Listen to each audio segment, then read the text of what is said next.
Assalamualaikum warahmatullahi wabarakatuh. Kita akan belajar tentang IPA kelas 7 semester 1, yaitu bab 2 tentang klasifikasi makhluk hidup, di mana bab 2 ini kita akan mempelajari tentang ciri-ciri bendanya di lingkungan sekitar, cara mengklasifikasikan makhluk hidup, kemudian pengklasifikasian makhluk hidup.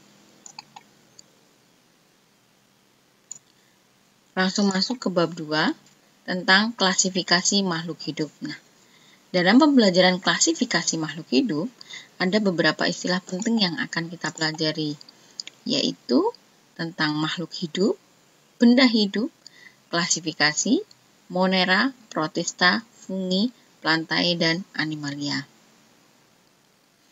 Yang akan kita pelajari itu tentang ciri-ciri dari benda di lingkungan sekitar kita, kemudian klasifikasi makhluk hidup. Nah, pembelajaran ini sangat penting untuk mengetahui dan menjelaskan klasifikasi benda. Nah, benda di muka bumi ini ada dua, yaitu benda hidup dan benda tak hidup. Nah, benda hidup berarti dia itu benda-bendanya bisa selain bergerak, dia memiliki ciri-ciri kehidupan seperti bernapas, berkembang biak, bermetamorfosa, tumbuh, makan, minum, itu adalah ciri-ciri benda hidup. Seperti apa sih contohnya benda hidup? Nah, di alam semesta ini, contoh benda hidup seperti tumbuh-tumbuhan. Hewan, itu termasuk benda hidup. Kenapa sih kok bisa dikatakan benda hidup? Karena tumbuhan dan hewan itu bisa berkembang biak, bisa bernapas, berpindah tempat. Dia juga memiliki rasa lapar, memiliki rasa haus, sehingga dia dikatakan benda hidup. Dia seperti makhluk hidup. Begitu juga manusia. Manusia juga itu adalah termasuk makhluk hidup. Jadi manusia itu masuk ke dalam karakteristik benda hidup.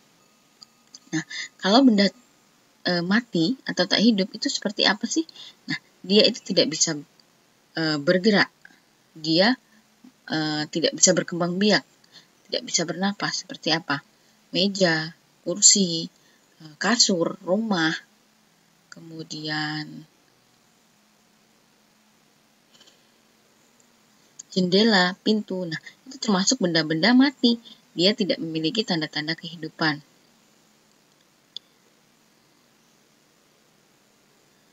Selanjutnya, ini adalah ada contoh ya, gambar perbedaan antara benda hidup dan benda tak hidup.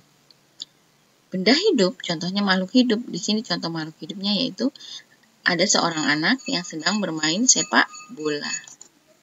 Sedangkan untuk benda tak hidup, ini contohnya robot.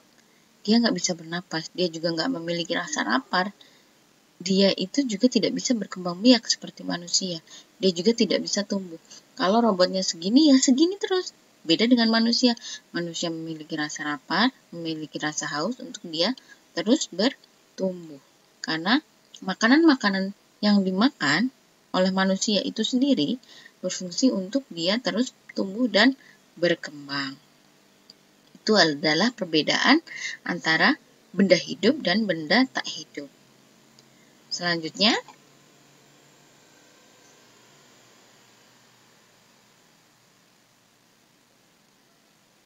kita masuk ke ciri-ciri benda di lingkungan sekitar.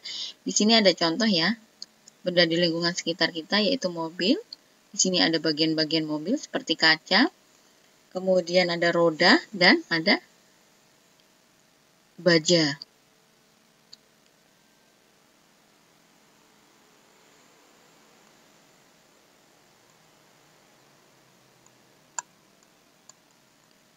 Cara mengklasifikasikan makhluk hidup.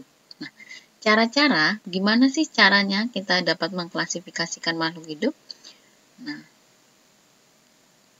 makhluk hidup itu menunjukkan adanya ciri-ciri kehidupan antara lain kayak bergerak, bernapas, tumbuh, berkembang biak, memerlukan nutrisi, dan peka terhadap rangsang. Nah, benda mati itu tidak memiliki ciri-ciri tersebut.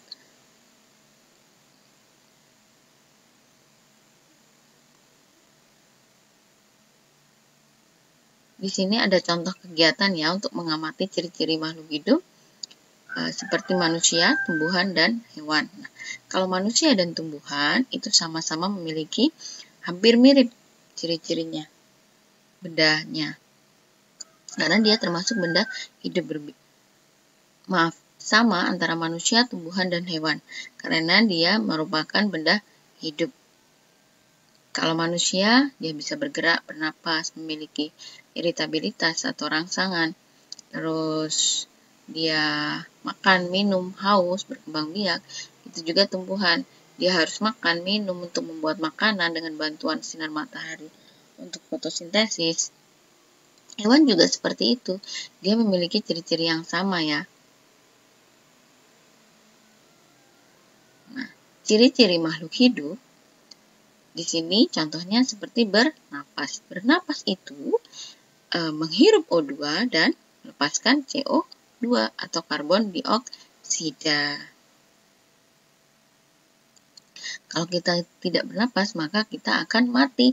Beda dengan benda tak hidup. Kalau benda tak hidup, dia berarti tidak perlu bernapas karena dia tidak berkembang biak. Kemudian benda hidup atau manusia itu sendiri atau hewan atau tumbuhan itu memerlukan makanan dan minuman untuk terus mempertahankan hidupnya, untuk terus beraktivitas.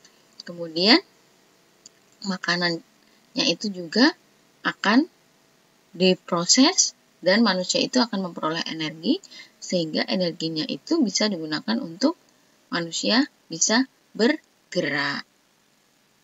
Contohnya seperti kambing ya, makan rumput. Ini hewan, manusia itu makan nasi.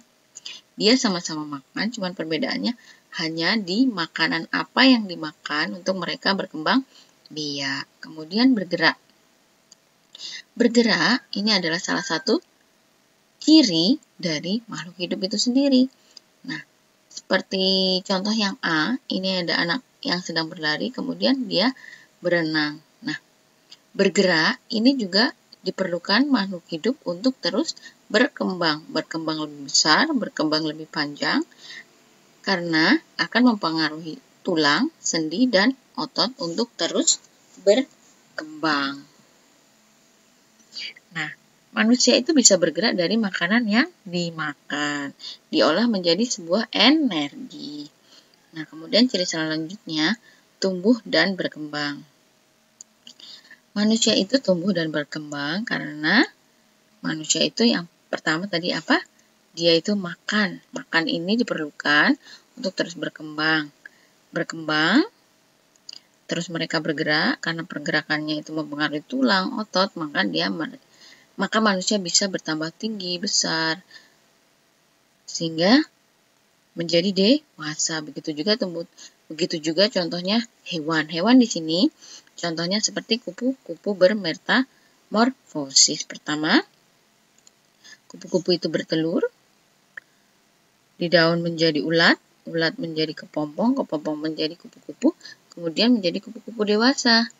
Nah, proses ini juga tidak lepas dari makan, sehingga dia bisa berkembang biak atau bereproduksi. Nah, kemampuan makhluk hidup untuk memperoleh keturunan disebut berkembang biak atau reproduksi. Berkembang biak bertujuan untuk melestarikan keturunan agar tidak punah. Contohnya seperti ayah ibu kalian. Kenapa kalian bisa lahir di bumi? Itu karena manusia itu berkembang biak dengan cara bereproduksi untuk memperoleh keturunan. Nah, kemudian manusia itu peka terhadap rangsang atau kemampuan menanggapi rangsangan yang disebut iritabilitas. Seperti manusia kalau kena cahaya matanya nggak kuat, atau mungkin kalau dari luar masuk ke dalam rumah tiba-tiba gelap. Nah, itu termasuk rangsang. Contohnya juga kalau tumbuh-tumbuhan seperti putri malu. Putri malu kalau dipegang kan langsung menguncup tuh daun-daunnya. Nah, itu adalah salah satu ciri dari makhluk hidup untuk tumbuh-tumbuhan. Nah, iritabilitas itu kemampuan makhluk hidup untuk menanggapi rangsangan. Hewan dan manusia dilengkapi dengan alat indera untuk menanggapi rangsang, seperti hidung untuk mencium bau, mata untuk melihat, telinga untuk mendengar. Hewan tertentu juga memiliki alat indera khusus, seperti gurat sisi pada ikan ya, untuk mengetahui perubahan tekanan di bawah air. Kalau tumbuhan, pada gerak tumbuhan, contohnya tadi kayak putri malu, kalau disentuh dia langsung menguncup.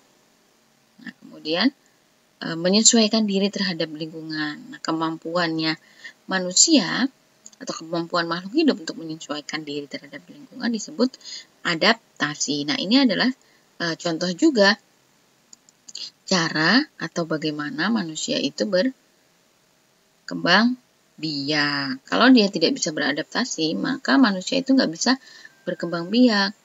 Nah, berkembang biak itu kan ciri-ciri makhluk hidup, makanya menyesuaikan diri terhadap lingkungan merupakan ciri-ciri makhluk hidup. Demikianlah pembelajaran kita hari ini. Untuk pertemuan berikutnya, kita akan masuk pengklasifikasian makhluk hidup. Saya akhiri, wabillahi taufiq wal hidayah. Wassalamualaikum warahmatullahi wabarakatuh.